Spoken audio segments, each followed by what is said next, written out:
Mom's been in an accident. Dad, hurry back home. I heard my daughter Emily's raspy voice from afar. That makes sense, as it's just a recording from a voice recorder. Even though I'm on a business trip, I packed a bag for my husband who didn't bother to prepare his own. Along with his clothes and daily necessities, I slipped in the voice recorder. I hid it in a pocket inside the bag, making sure it wouldn't be easily found. As Emily's voice played, it sounded distant and of poor quality, as if she's sitting next to a carelessly tossed bag. In contrast, my husband's words were crystal clear. Why do I have to come back? I don't care if she dies or not. Feeling a cold sweat break out, I quietly covered my mouth. I felt like if I didn't, I might scream. His words were chilling, emotionless. Our marriage was already strained, and our relationship with our daughter was hardly smooth. But still, I never thought he would wish for my accidental death. When my husband returned from his trip, he probably thought he'd come back to an empty house, thinking I was dead and only our daughter was waiting at home. That's why he looked pale when he saw me playing the voice recorder.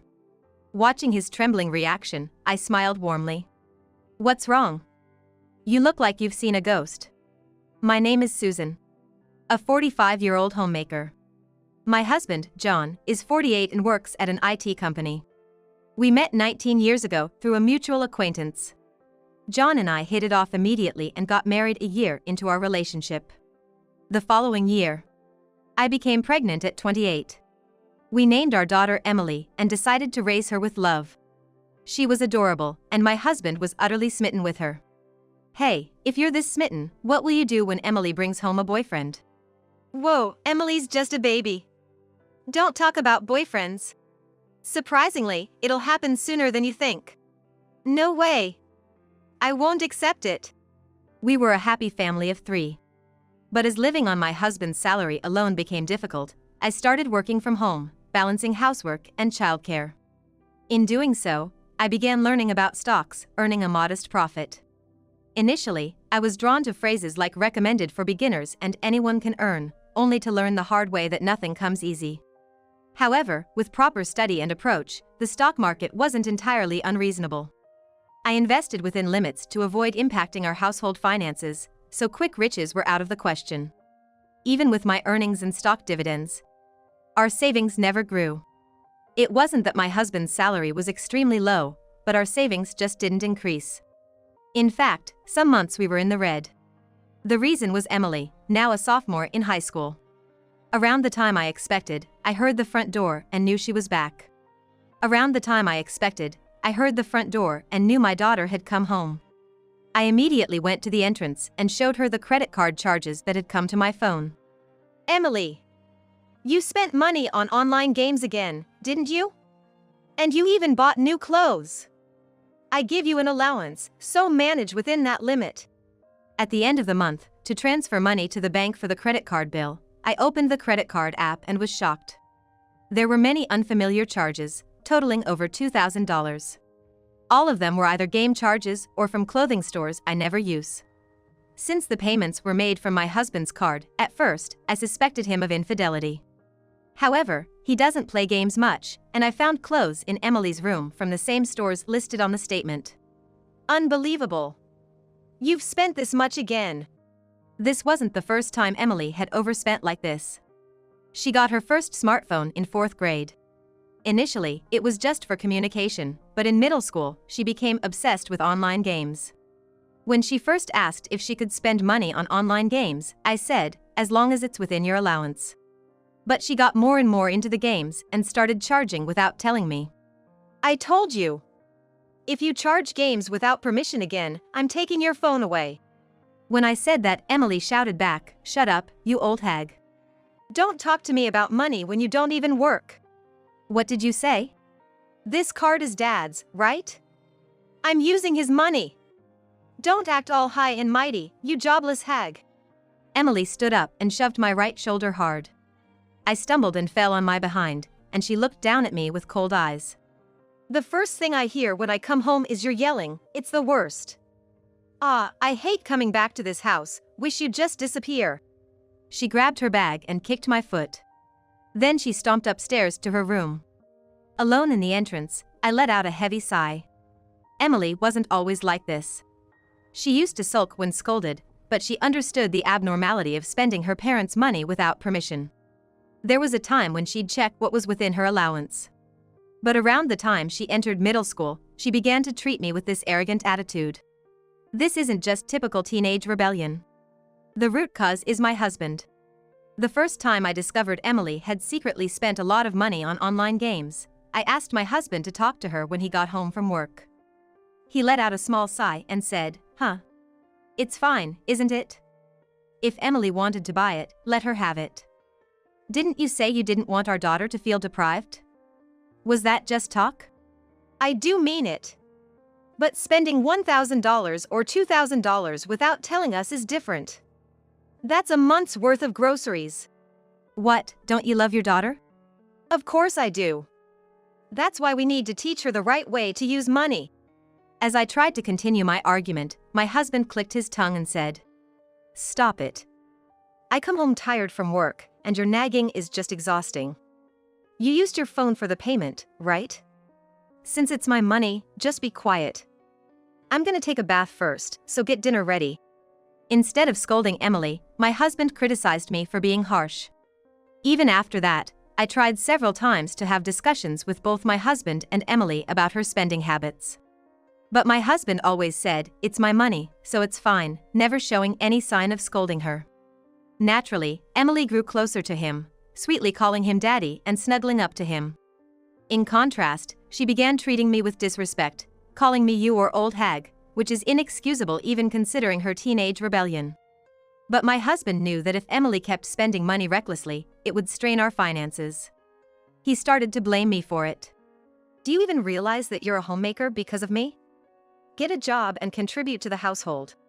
My husband blamed our financial struggles on me not working. Despite me showing him the statement right in front of him, proving I made over $2,000 this month from my work-from-home job and stock trading, he still treated me like a mere money spender. He also relied on my income, but insisted on treating me like a full-time homemaker, pushing all the household chores onto me. Gradually, he began to order me around in a curt tone. Naturally, Emily treated me the same way, as if I were just a maid. At first, I fought back, saying, "I'm not a maid," but nothing changed. Exhausted, I started planning to leave this house. Then, one night after several months of this life, I found a receipt for a designer bag purchase, initially thinking Emily had used it. But I couldn't find the bag anywhere in the house, and during his bath, my husband's phone showed a notification that made everything clear. He bought a designer bag for her. He tells me to save every penny, yet he can easily spend thousands on another woman. When I showed him the phone, it displayed messages with lots of heart emojis. Messages about receiving the designer bag, expressing gratitude, suggesting which hotel to visit next, and so on. The blatant content left me with nothing but a sigh. Don't snoop through people's phones. You're a creepy woman. It's you who's creepy for cheating. Though he didn't admit to cheating, the overt messages made it undeniable. He yelled at me with harsh words, belittling me. Then Emily came down from upstairs due to the commotion. "Hey, keep it down, will you?" Emily's scowling gaze was directed solely at me. She must have heard our conversation while coming down the stairs, yet her cold eyes pierced only me. Cheating? More like it was bound to happen. Dad works hard every day, and when he comes home, there's this old hag who's been at home all day nagging at him. Instead of getting mad about him cheating, why don't you reflect on yourself a bit? Emily snorted in disdain and leaned against my husband, wrapping her arm around him. Knowing he had Emily on his side, my husband started calling me a greedy, nagging old hag. I ran out of the room and locked myself in my bedroom. Burying my face in the bed, the tears I had been holding back spilled out.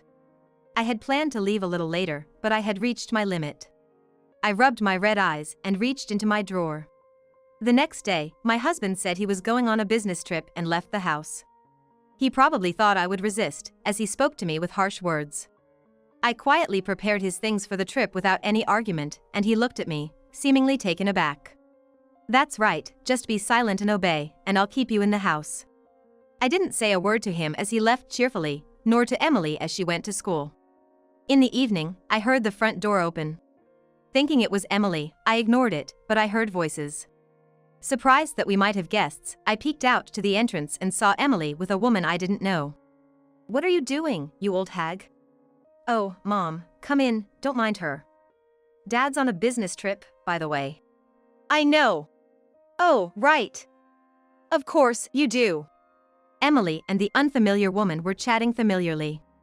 Emily called me an old hag and the woman Mom, making it clear what kind of person she was. "Aren't you the housemaid? You can't even greet guests, just like the useless wife I heard about." I stood silently, and both the woman and Emily started laughing mockingly at me.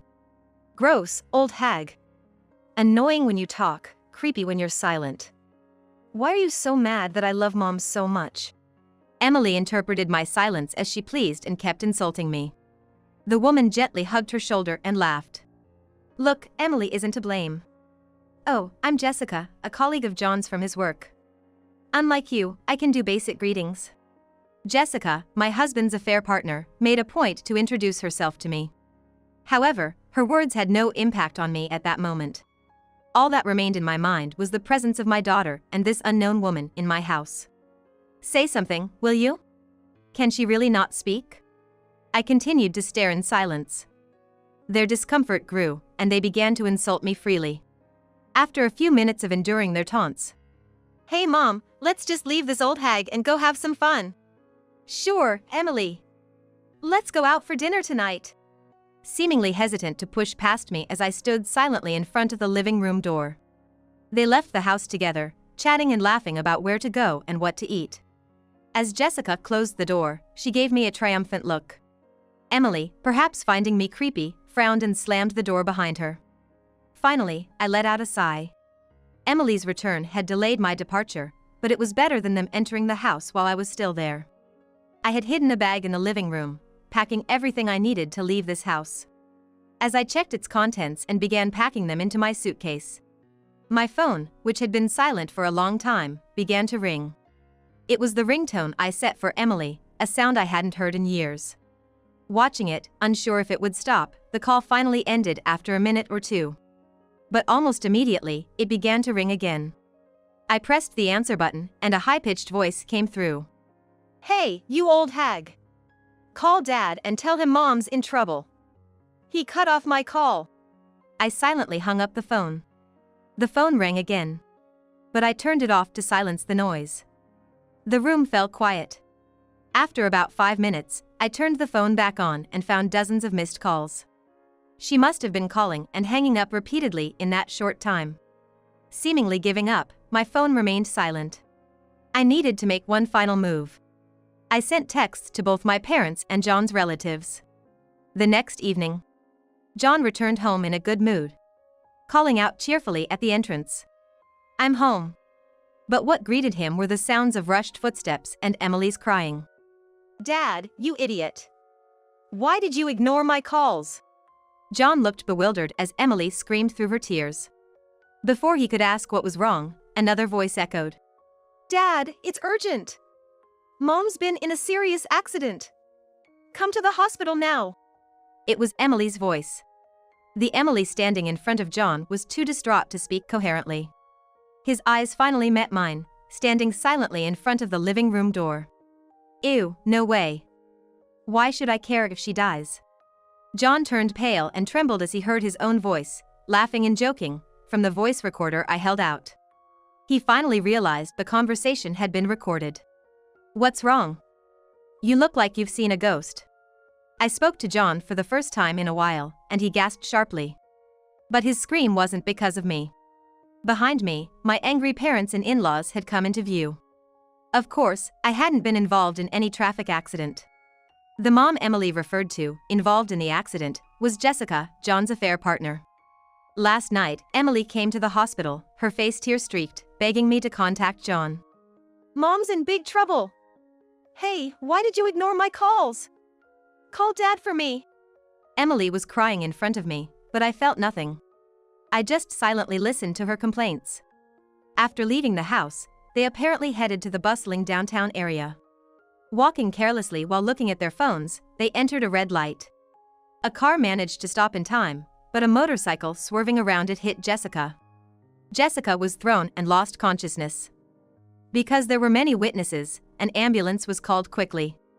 Fortunately, they were quickly taken to the hospital, and Emily was able to accompany them. However, at that time, Emily and Jessica were not related by blood. Jessica was in critical condition, and it was late at night by the time she stabilized. During this period, the hospital questioned Emily and, realizing there was no blood relation with Jessica, contacted me as her legal guardian. I went to pick her up and brought her back home. Since then, Emily had apparently been crying in her room the whole time. So, Jessica is. After hearing what happened, the first thing John worried about was his affair partner. This big fool. My father-in-law lunged at John as if to tackle him in the living room. John just trembled, making a pathetic sound. You two are shameless. Unbelievable. Committing adultery and then saying it's okay if your wife dies. John was overwhelmed by my father-in-law's fury, stuttering but in defense. As I watched this small man, I showed them some photos. Here are the proof photos of you and Jessica having an affair. I also have screenshots of messages and videos. I'll use these to demand compensation from both of you and Jessica. Of course, I'll be filing for divorce as well. What? Jessica's in a serious condition right now, and you're talking about compensation? You're a demon. It's you who's the demon. Hurting our daughter with your selfishness. As I demanded a divorce, John turned red with anger and yelled at me. But he quickly started whimpering and apologizing when confronted by my father's anger. We'll discuss the division of property and custody with a lawyer. Just so you know, I don't want custody. You can raise her. There was a stunned silence. Emily looked up at me with her mouth agape. So, I can live with Dad and Mom now? Only if that woman and Jessica agree. At my words, Emily joyfully clung to John's hand. My in-laws and my parents looked down with indescribable expressions. Of course, I'll support Jessica. I'll gladly divorce a cold woman like you. John became bolder with Emily on his side, pointing his finger at me. Immediately, my father-in-law intervened and turned to apologize to me. Susan, I'm deeply sorry for what you've gone through. Thank you for taking care of such a foolish son. Father, what are you apologizing for? Don't call me father. I'm cutting ties with someone like you after today. And you, Emily, have no intention of apologizing to Susan? Why should I apologize? My father-in-law clenched his back teeth and let out a long sigh, his shoulders sagging. Gently, my mother-in-law stroked his back. So, we're going to lose both our son and granddaughter. Goodbye to you both. Take care. What?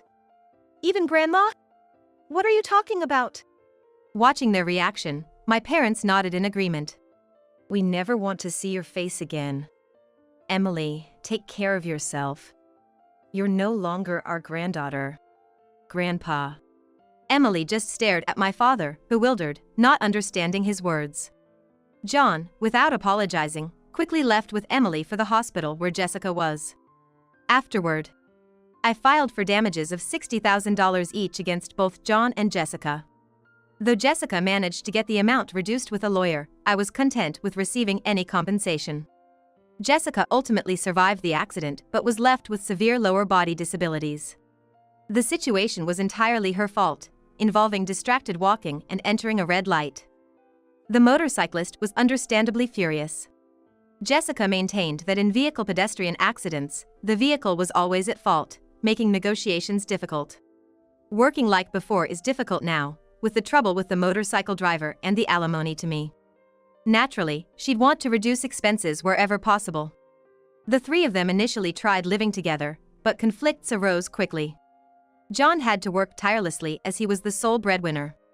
And Emily needed to focus on her upcoming university entrance exams. Jessica, with her physical limitations, had to rely on them. As the days passed, stress mounted, leading to heated arguments between John and Emily. How do you plan to live if I don't earn money? Hire a caregiver or something, and you take care of her at night. She's your wife, so you should take care of her, Dad. Money dwindled rapidly, and their relationship deteriorated. Eventually, John and Emily fled, leaving Jessica behind. With no one to provide care, Jessica became eligible for prioritized public services, but her life took a sharp turn from being pampered. Meanwhile, the woman with whom John had an affair, now in a wheelchair, began relentlessly pursuing them. I can't believe I've become like this because of you too. Fix this. I'm even facing alimony demands. Getting involved with you was a mistake. I watched as Jessica, the mistress, not only screamed this outside my house but also appeared unexpectedly in front of John and Emily, wherever they were. She even barged into the company where John and I used to work together, in a wheelchair, and ambushed Emily in front of her school. Gradually, John and Emily became the talk of the neighborhood, and John finally had to quit his job. Emily was living a lonely high school life. After John quit and lost his only source of income, he and Emily were struggling financially. Why did you quit your job? Go work. What? If you're going to say that, how about you get a job too? John and Emily continued to blame each other. Moreover, John was having trouble finding a new job, so even Emily's college expenses were uncertain. Fed up with their daily struggles, they moved to a place where Jessica couldn't find them and started living in poverty. However, unable to endure the poor lifestyle, John and Emily came to me after just a few weeks. They came to me in tears, explaining their situation, but nothing they said resonated with me. But as I remained silent, Emily got more heated. She glared at me, stomping her feet in frustration. I am like this because of you. If you hadn't complained about my online gaming and shopping, this wouldn't have happened. Isn't it a parent's responsibility to raise their child? If you had raised me properly, this wouldn't have happened. Excuse me. Instead of apologizing, Emily expressed her anger towards me. Had she not even considered her own actions up to this point? Then, she said something shocking. I wish you had been in that accident. Pay up for ruining my new family. I was so shocked, it felt like my brain was shaking. I had been doing remote work and studying stocks, scrimping and saving for living expenses, always putting off buying things I wanted and doing things I liked, cooking and cleaning no matter how tired I was. All the time I had spent on these people seemed like a complete waste, and I felt a surge of regret. I closed the front door. John tried to force his way in, fingers on the door. Give me some money, and I'll leave. You're still doing that click-click thing, right? Hand over the money you've earned from it. That's right. You, hoarding alimony and making money from stocks, must be loaded. Plus, living with your parents, what a luxury. When I heard their words, I felt something snap inside me. Leave. Get out, don't show your face. I'll call the police. My voice was shaking, but I said it firmly. They seemed surprised by my response. John tried to soothe me with a softer tone. Hey, Susan, I'm sorry. My bad. So, give me the money. I'm calling the police. Damn it. What the heck? It's infuriating. It's all because of you. John and Emily left after their parting shots. In the end, they were probably only after money and left once they faced a bit of resistance. Emily never once apologized. I had no more affection left for either of them. 2 weeks later, following my parents' advice, I started going to mental health therapy. The betrayal by Emily, on top of everything with John, had left a deeper wound in my heart than I had realized. You hardly talk, Susan. It's not just that you don't, but maybe you can't. You should see a doctor. I was skeptical when I first heard my father's advice, but going to therapy made me realize how much I had been struggling. Through this process, I began to feel more positive bit by bit. My mom cooked my favorite dishes, and my dad bought me things I liked. Their kindness wrapped around my deeply wounded heart. Now, I'm working hard every day to rebuild my second life in this warm home where I was raised.